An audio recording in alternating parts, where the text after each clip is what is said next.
September 1st, 1939. German forces cross into Poland. The invasion takes just 36 days. But the occupation that follows will last nearly 6 years, and it will be one of the most brutal in human history. Poland wasn't just conquered, it was systematically destroyed. The Nazi plan wasn't occupation, it was annihilation. Extermination of the Polish intelligentsia, enslavement of the population, complete erasure of Polish culture and identity. Between 1939 and 1945, Nazi Germany killed approximately 6 million Polish citizens, half of them Jewish, half of them non-Jewish Poles. That's roughly 17% of Poland's entire pre-war population. No occupied country in Western Europe suffered losses on this scale. These weren't just military casualties. They were systematic executions, public hangings in town squares, mass shootings in forests. Reprisal killings, where entire villages were murdered for the actions of resistance fighters. Random street executions designed to terrorize the population into submission. The world knows about Auschwitz. It knows about the Holocaust. But the broader story of Nazi executions in occupied Poland, the public terror, the mass reprisals, the deliberate destruction of Polish society, remains less known. This is that story. It's not easy to hear, but it's essential to understand. Because what happened in Poland wasn't just war crimes, it was a blueprint for genocide that the Nazis would apply across occupied Europe. This is the untold horror of Nazi executions in occupied Poland. The German invasion of Poland began on September 1st, 1939, with overwhelming force. Blitzkrieg, lightning war, tanks, aircraft, and motorized infantry crushed Polish defenses. By September 17th, the Soviet Union invaded from the east, sealing Poland's fate. By October 6th, organized Polish resistance had collapsed. But the real horror began after the military campaign ended. Hitler had made his intentions clear before the invasion. In an August 22, 1939 meeting with his generals, he stated, "The aim is not the arrival at a certain line, but the annihilation of living forces. Be merciless. Be brutal. 80 million people must obtain what is their right. The stronger is always right." This wasn't rhetoric, it was policy. Within days of the invasion, SS Einsatzgruppe, mobile killing squads, followed behind the Wehrmacht.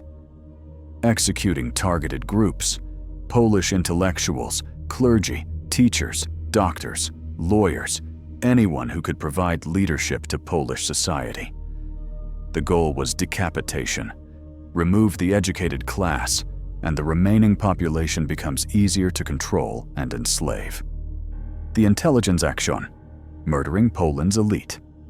Between 1939 and 1940, the Nazis conducted the intelligence action, the Intelligenzia action. This was the systematic murder of Poland's educated class. Special lists had been prepared before the invasion, identifying professors, priests, politicians, writers, and other intellectuals. SS units went door to door, arresting these individuals. Most were taken to forests, lined up and shot. Others were sent to concentration camps where they were worked to death or executed. The numbers are staggering. Approximately 100,000 Poles were murdered in the intelligence action. Universities were closed. Libraries were burned. Cultural institutions were destroyed. The Nazis weren't just killing people, they were trying to kill Polish culture itself. In Krakow, 184 professors from Jagiellonian University were arrested on November 4, 1939, supposedly for a meeting. They were sent to concentration camps. Many died within months. In Warsaw, priests were systematically hunted. Over 1,800 Polish Catholic priests were murdered during the occupation, shot, hanged, or worked to death in camps. This was just the beginning. Public executions begin. By late 1939, public executions became routine across occupied Poland. The Nazis used terror as a governing tool. They wanted the Polish population to understand resistance means death, not just for you, but for your family, your neighbors, your entire community. Gallows appeared in town squares. Notices were posted listing the names of those to be executed, often for trivial crimes, like possessing underground newspapers, hiding Jews, or breaking curfew. Executions were scheduled for maximum visibility, forcing local populations to watch. The psychological impact was devastating. Every morning, Poles would wake, not knowing if today was the day they'd be randomly selected for execution. Every interaction with a German soldier could result in instant death. The entire society lived under constant, paralyzing fear. Nazi executions in Poland weren't random acts of wartime violence. They were systematic, bureaucratic, and designed to achieve specific goals: terrorize the population, eliminate resistance, and create a subjugated workforce. Categories of execution. The Nazis categorized people for execution based on perceived threats. Category 1. The intelligentsia professors, teachers, priests, doctors, lawyers, cultural and political leaders. Anyone who could organize resistance, executed immediately, often without trial. Category 2. Resistance members and suspects. Anyone caught with weapons or underground materials. Anyone accused of helping Jews. Anyone denounced by collaborators. Usually tortured first, then publicly executed. Category 3. Hostages and reprisal victims. Random civilians seized after resistance attacks. Entire families of suspected resistance members. Village populations selected for collective punishment, executed publicly to deter further resistance. Category 4. Undesirables. Jews, systematic genocide via camps and ghettos. Romani people, disabled individuals, homosexuals, Soviet POWs, methods of execution. The Nazis employed various execution methods, each chosen for specific psychological effects. Public hanging. Gallows were erected in town squares across Poland. Victims, sometimes dozens at once, were hanged while crowds were forced to watch. The bodies were often left hanging for days as warnings. In Warsaw alone, thousands were publicly hanged during the occupation. Shooting. Mass shootings occurred in forests, ravines, and against prison walls. Victims were forced to dig their own graves first. The Nazis used various shooting methods: single shots to the head, firing squads, or machine gun massacres. The Palmiry forest near Warsaw became one of many mass execution sites. Over 100 deported people were shot there between 1939 and 1941. Street executions, łapanka. Łapanka means catching or roundup. SS and Wehrmacht units would suddenly cordon off streets, seize random civilians, and execute them on the spot or transport them to execution sites. These raids terrorized urban populations. You could leave home for bread and never return. Concentration camp executions. While camps like Auschwitz are known for gas chambers, many Poles were executed by shooting, hanging, lethal injection, or medical experimentation. Camps served multiple purposes: extermination centers for Jews, execution sites for resistance members, and slave labor camps for Poles. The bureaucracy of murder. What's chilling about Nazi executions in Poland is how bureaucratic they were. Every execution was documented. Arrest records with charges, often fabricated. Transfer documents to execution sites. Death certificates listing false causes. Property confiscation records. Statistical reports sent to Berlin. The Nazis turned mass murder into administrative procedure. Executioners clocked in and out. They filled out paperwork. They requisitioned ammunition and supplies. They filed reports on efficiency. This bureaucratic approach had a purpose. It diffused responsibility. Everyone was just following orders, just doing their job, just filling out forms. individual moral responsibility disappeared into collective procedure. While the entire occupation was marked by constant executions, certain massacres stand out for their scale and brutality.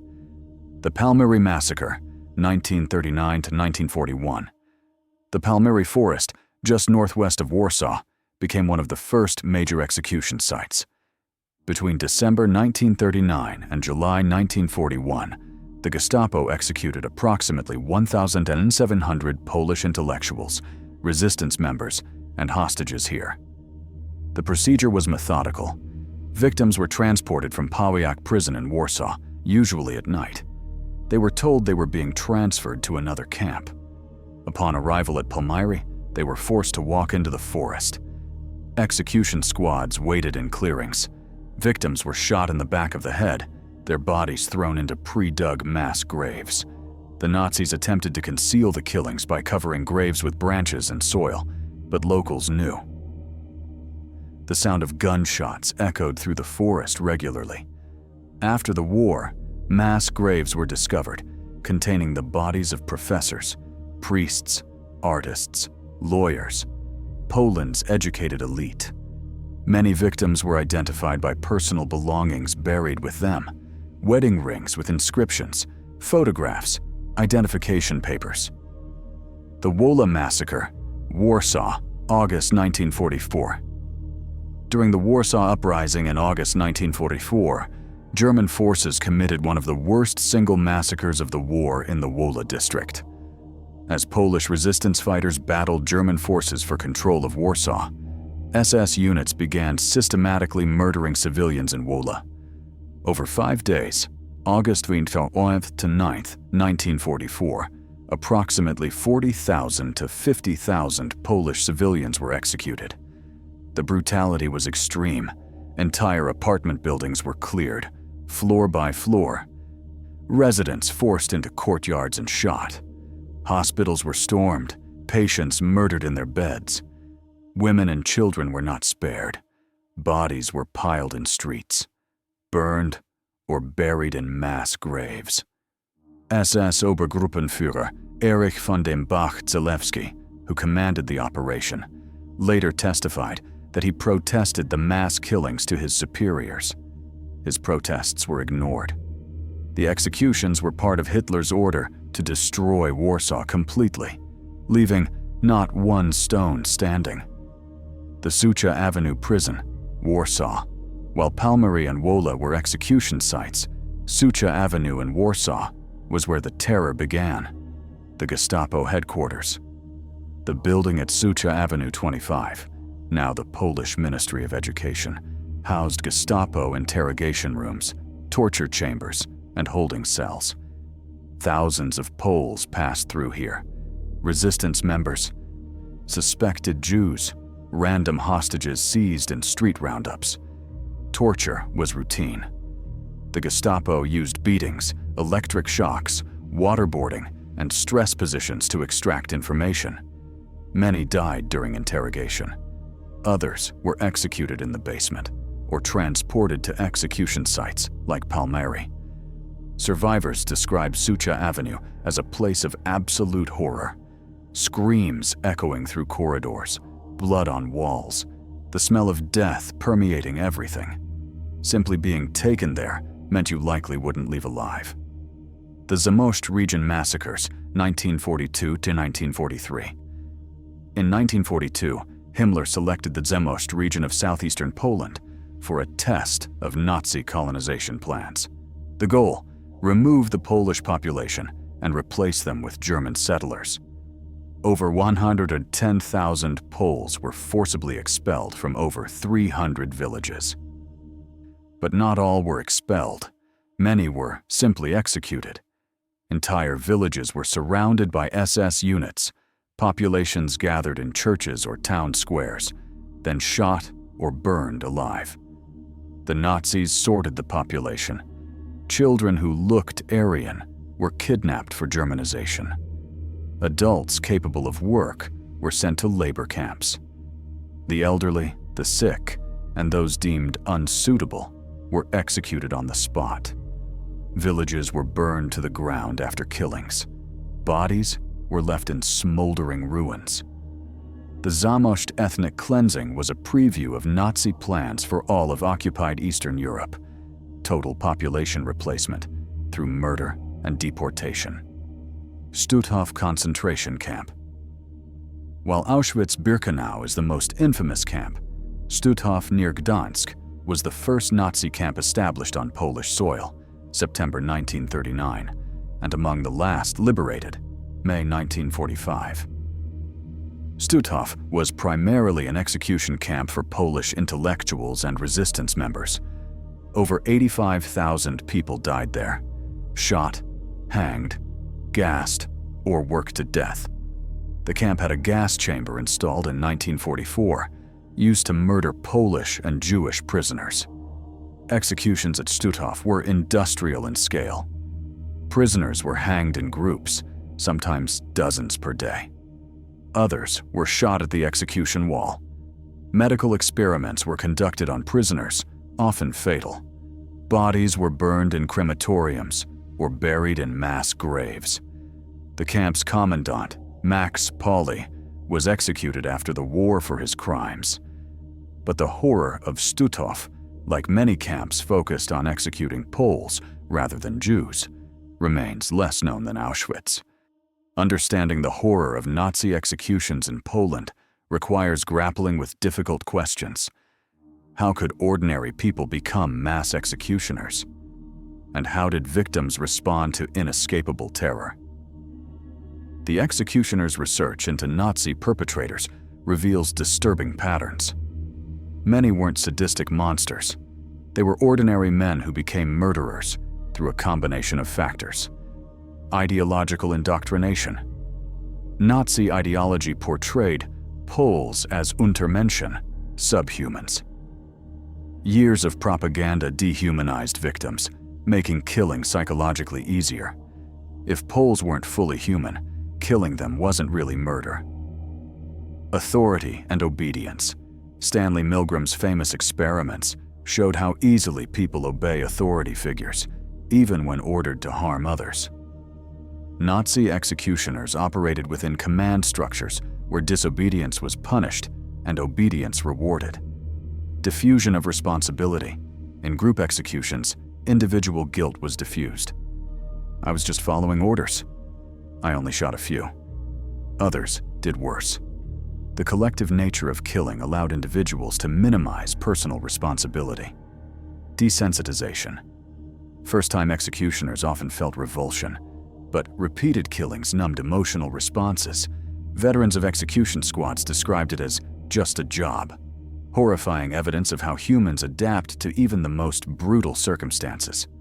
Social pressure. Men who expressed reluctance to kill were shamed by peers, accused of weakness. Refusing orders could result in punishment or social ostracism. Many participated not from conviction, but from pressure to conform. Alcohol.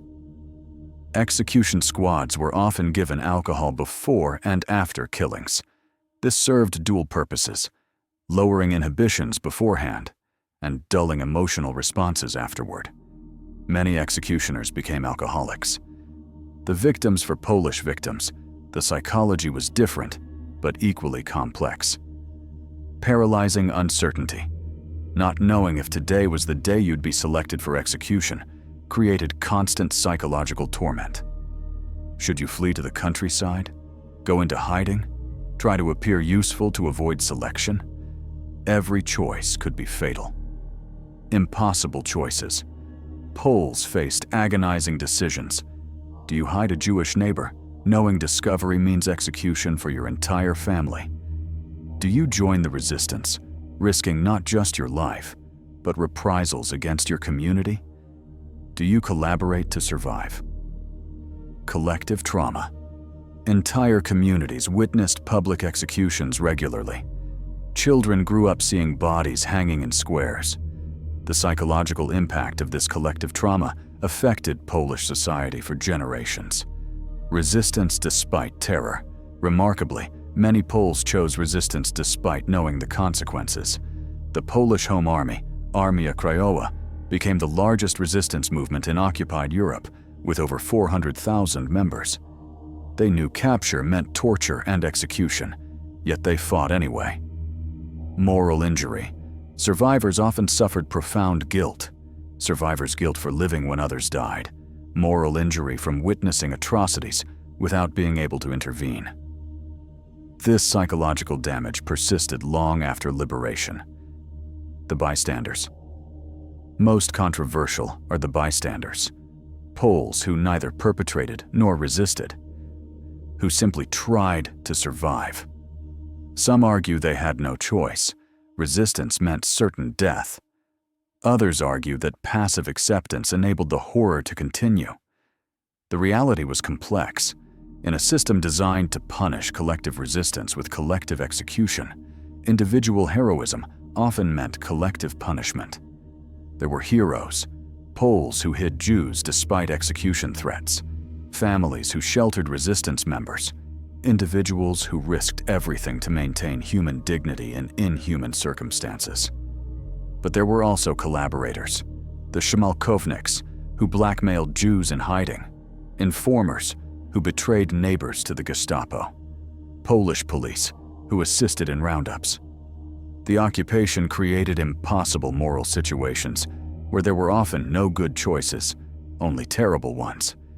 Despite overwhelming terror, Polish resistance never ceased.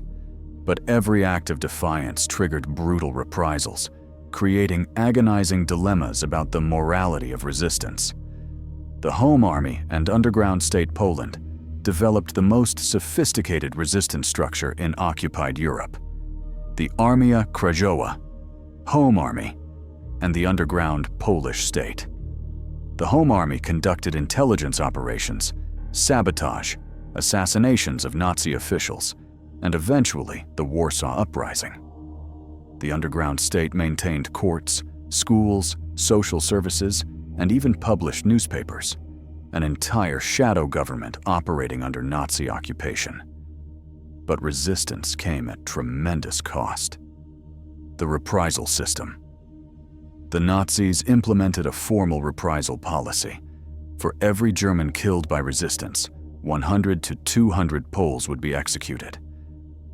These weren't just threats, they were systematically carried out. When resistance fighters assassinated a Nazi official, the Gestapo would seize random civilians from streets or homes, post public notices listing names of hostages, execute them publicly, often by hanging in town squares, force local populations to watch, leave bodies displayed for days. This created agonizing moral dilemmas for resistance fighters. Was killing one Nazi official worth 100 Polish lives?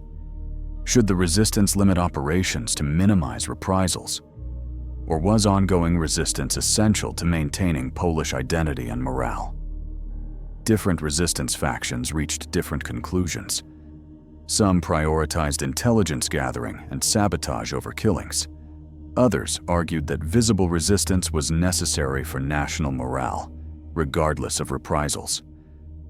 Operation Heads, Operacja Główki.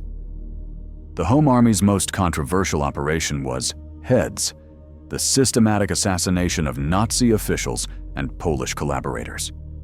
Between 1943 and 1944, the Home Army conducted underground trials, sentencing Nazi officials and collaborators to death.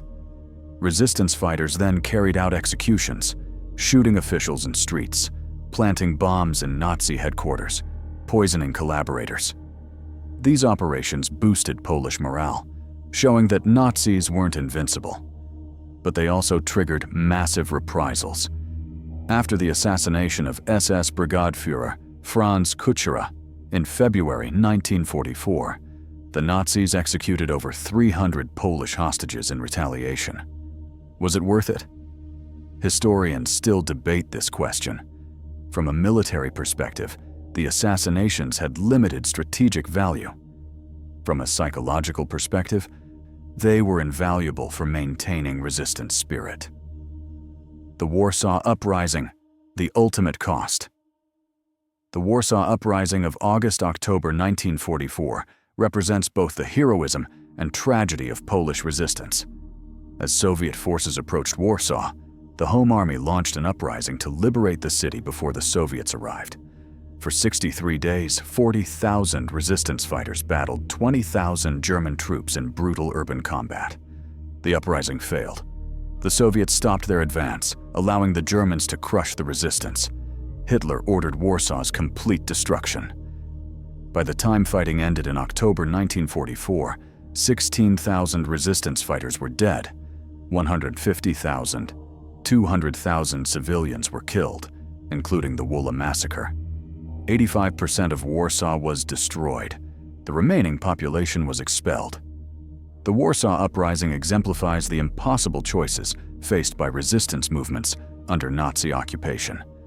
Fight and face annihilation, or submit and lose national identity. When Soviet forces finally liberated Poland in 1944 to 1945, they encountered a devastated nation. 6 million dead, 17% of the pre-war population. Cities destroyed, cultural institutions erased, an entire generation scarred by trauma. Documenting the horror immediately after liberation, Polish authorities began documenting Nazi crimes. Mass graves were exhumed, execution sites were marked, survivors gave testimony. The scale of horror was staggering. Over 6,000 mass execution sites across Poland, hundreds of thousands executed in forests, fields, and town squares. Detailed Nazi documentation of murders found in archives, photographs taken by German soldiers showing executions. This documentation became crucial evidence at Nuremberg trials and later prosecutions. But many perpetrators escaped justice, fleeing to South America, hiding in Germany, or being protected by Western intelligence agencies. The Soviet occupation and suppressed memory liberation by the Soviet Union brought new complications. Communist authorities controlled how the occupation was remembered. They emphasized Polish-Soviet cooperation, often fictional. They downplayed or ignored Soviet crimes, like the Katyn massacre. They politicized memory, using Nazi atrocities to justify communist rule. They suppressed stories that didn't fit communist narratives. For decades, Polish memory of the occupation was filtered through communist propaganda. Only after 1989 could a fuller, more complex history emerge. Generational trauma, the psychological impact of Nazi occupation persisted across generations. First generation, survivors, carried direct trauma. Many suffered PTSD, survivor's guilt, and difficulty trusting authority. Some never spoke about their experiences. Second generation, children of survivors, grew up with parents' trauma. Many report feeling the weight of experiences they didn't personally endure. Third generation, grandchildren, still grappling with family histories. Research shows trauma responses can persist 3 generations after initial trauma. Today, Poland remembers the occupation through museums and memorials at execution sites, annual commemorations of massacres, education programs teaching about the occupation, ongoing research and documentation, literature, film, and art exploring the period. But memory remains contested. Debates continue about Polish collaboration versus resistance, how to balance honoring resistance with acknowledging failures, the relationship between Polish suffering and the Holocaust, how to teach this history to new generations. The Nazi executions in occupied Poland represent one of the darkest chapters in human history. Over 6 million Polish citizens murdered, an entire nation subjected to systematic terror for 6 years. Cultural institutions destroyed, families torn apart, trauma that echoes across generations. This history matters for several reasons. First, it reveals the mechanics of genocide. The Holocaust didn't begin with gas chambers. It began with public executions, mass shootings, systematic terror. Poland was the laboratory where Nazis perfected the bureaucracy of mass murder. Second, it shows how ordinary people become perpetrators. The men who conducted executions weren't monsters. They were clerks, policemen, soldiers who became murderers through ideology, authority, and social pressure. Understanding how this happens is crucial to preventing future atrocities. Third, it demonstrates the limits of resistance under total terror. Polish resistance was heroic, but it couldn't prevent the horror. This should humble us when we judge victims for not resisting more. When the price of resistance is collective punishment, moral clarity becomes impossible. Fourth, it challenges us to remember uncomfortable truths. We prefer simple narratives, heroes and villains, resistance and collaboration. Reality was messier, impossible choices, moral compromises, survival strategies that defy easy judgment. Finally, it reminds us that genocide doesn't happen suddenly. It begins with dehumanization, escalates through systematic terror, and culminates in industrial murder. Recognizing these patterns is essential for preventing future genocides. The mass graves discovered in forests across Poland aren't just relics of the past. They're warnings for the future. They show what happens when human beings are reduced to categories, when killing becomes bureaucratic procedure, when terror becomes government policy. Today, as nationalism rises globally, as dehumanizing rhetoric becomes common, as authoritarian governments emerge, the lessons from occupied Poland remain urgently relevant. History doesn't repeat exactly, but patterns recur. Recognizing those patterns is our responsibility. The victims of Nazi executions in Poland cannot be brought back. Their suffering cannot be undone, but their memory can serve a purpose: to remind us of what humans are capable of at their worst, and to inspire us to be better. We owe them that much. We owe them memory, truth, and the determination to never let such horror happen again. If this historical deep dive moved you, please share it to help preserve these crucial memories. Subscribe for more documentaries exploring difficult but essential history. And share in the comments what lessons from this history seem most relevant today. Thank you for watching and for remembering.